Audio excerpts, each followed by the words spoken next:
আসসালামু আলাইকুম। ICT zone বিডির পক্ষ থেকে আমি মেহেদি হাসান আপনাদের সবাইকে স্বাগতম জানাচ্ছি। তো এর পূর্বের টিউটোরিয়ালে আমরা ফর্ম একটা তৈরি করেছিলাম, যেটা হয়েছিল ঠিক এরকম। তো আমরা ফর্মের আরও কিছু জিনিস শিখব যেগুলো দরকার হয়। তার জন্য আমরা একটা নিউ পেজ নিলাম এবং এইটাকে Ctrl+Alt+S দিয়ে সেভ করলাম এবং এইটার নাম দিলাম ফর্মে দিলাম, এখানে ড্যাশ দিয়ে দিলাম হচ্ছে ফর্ম 1 বা 2 সেভ করলাম।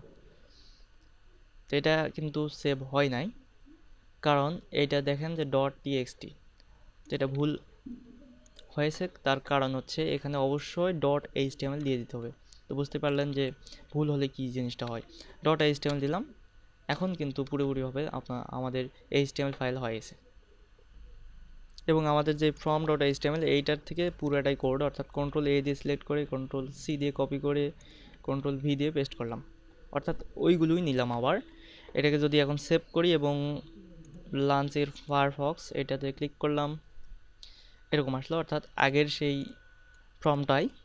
তো এইটাকে একটু কাস্টমাইজ করব, সুন্দরভাবে করব। তার জন্য এখানে অনেক সময় দেখেন যে যেমন এখানে লেখা আছে সার্চ, এখানে যদি একটা কিছু লিখি তাহলেই ওই লেখাটা চলে যাচ্ছে। তো এইটা কীভাবে দেব? তো এইটা দেওয়া যায় HTML ট্যাগের মাধ্যমেই। তো এইটাকে বলা হয় প্লেস হোল্ডার।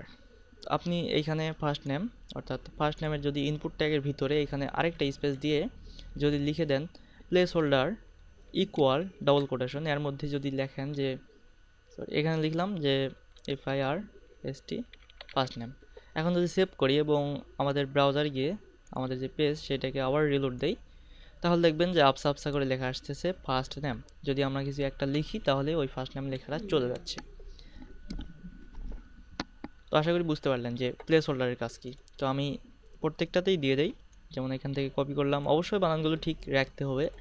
প্লেস হোল্ডার এখানে পেস্ট করে দিলাম Ctrl+V দিয়ে, এখানে লিখে দিলাম লাস্ট নেম, তারপরে আবার এখানে পেস্ট করে দিলাম, এখানে লিখে দিলাম ইমেইল। এখানে প্লেস হোল্ডার দেওয়া যাবে না, যেহেতু এগুলো একটা চেক বক্স এবং রেডিও বাটন এবং এটা হচ্ছে সাবমিট বাটন, সেজন্য এখানে সেগুলো দেওয়া যাবে না। তো অবশ্যই খেয়াল রাখতে হবে এই ব্যাপারটা যে ইনপুট টাইপ টেক্সট, তারপর ইমেল, এগুলো যে অর্থাৎ যেগুলোতে টেক্সট লিখতে হয় সেগুলোতে শুধু প্লেস হোল্ডার দিতে হবে। এখন যদি রিলোড করি তাহলে দেখতেছেন আপসা আপসা করে লেখা আসতেছে first name, last name, email, এগুলো।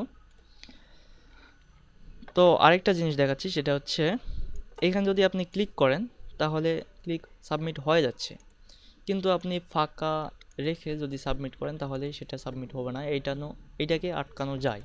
তো এই আটকানোটাই শিখব, যেটা কিছুই না, শুধু এখানে যদি আপনি লিখে দেন যে REQUIRED অর্থাৎ রিকোয়ার্ড, এটা যদি লেখেন, এখন যদি আপনি সেভ করেন এবং রিলোড করেন, তারপরে যদি সাবমিট করেন তাহলে দেখেন যে please fill out this field, এইটা লেখা আসতেছে। অর্থাৎ এইটাতে যদি কিছু না লিখে আপনি সাবমিট করেন তাহলে কখনোই সাবমিট হবে না। এখানে যদি আপনি কিছু লেখেন তারপরে যদি সাবমিট করেন তাহলে সেটা সাবমিট হবে।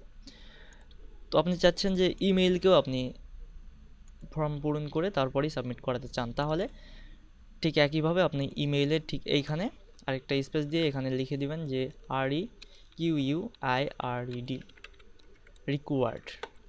আবার সেভ করলাম এবং আবার রিলোড দিলাম। এখন যদি সাবমিট করি, আমি এইটাকেও ফাঁকা করে দেই, লগ ইন করি, প্রথমে এইটা পূরণ করলাম, লগ ইন করলাম, এখন দেখাচ্ছে এইটা। আবার যদি এইটা পূরণ করি, লগ ইন করি, তাহলে আবার দেখাচ্ছে যে please inter an email address, অর্থাৎ আমরা ইনপুটের টাইপটি ইমেল দিয়েছি, অবশ্যই ইমেল দিতে হবে, তাছাড়া কিন্তু কাজ হবে না। তো এইভাবেই ইনপুট ট্যাগগুলোকে সুন্দরভাবে করা যায়।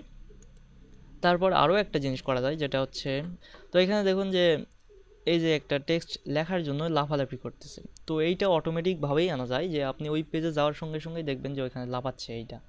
তো এটা করার জন্য কিছু না, আপনি যেমন রিকোয়ার্ড লিখে দিয়েছেন ঠিক একইভাবে এখানে লিখবেন যে AUTO অটো FOCUS অটোফোকাস, অর্থাৎ অটোমেটিক ফোকাস হবে।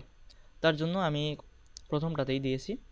তো এখন যদি রিলোড করি, আমি এগুলো কেটে দেই, এখন যদি রিলোড করি তাহলে দেখবেন যে অটোমেটিক এখানে ফোকাস হচ্ছে, লাফালাফি করতেছে। তো আপনি চাইলে এই অটো ফোকাসটা অন্যটাতেও দিতে পারেন, যেমন আমি দিলাম আমি এখান থেকে কেটে দিয়ে লাস্ট নেমের জায়গায় আবার লিখে দিলাম অটো ফোকাস, সেভ করলাম। এবং যদি আমি রিলোড দেই তাহলে দেখবেন যে অটো ফোকাস, অর্থাৎ আমরা লাস্ট টাইমে অটো ফোকাস দিয়ে দিচ্ছি, এটাতে লাফালাফি করতেছে। তো এইভাবে ফর্মগুলোকে আরও সুন্দরভাবে সাজানো যায়।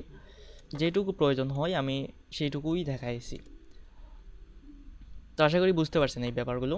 এখানে কিছুই না, আমি শুধু কয়েকটা জিনিস বললাম, যেটা হচ্ছে প্লেস হোল্ডার, যেটা এইভাবে দিতে হয়, এবং ফর্মটাকে ফাঁকা রেখে যদি সাবমিট দেন তাহলে সাবমিট হবে না, সেইটাকে আটকানোর জন্য রিকোয়ার্ড ইউজ করা হয়, সেটাও আমি বলে দিলাম। তারপরে অটো ফোকাস করার জন্য জাস্ট অটো ফোকাস লিখে দিলেই কাজ হয়। তো এইটুকু ব্যাপারই আজকের টিউটোরিয়ালের আলোচনার বিষয়। তো ধন্যবাদ সবাইকে, আর ভালোভাবে প্র্যাকটিস করবেন অবশ্যই, প্র্যাকটিস ছাড়া কখনোই কিছু সম্ভব নয়।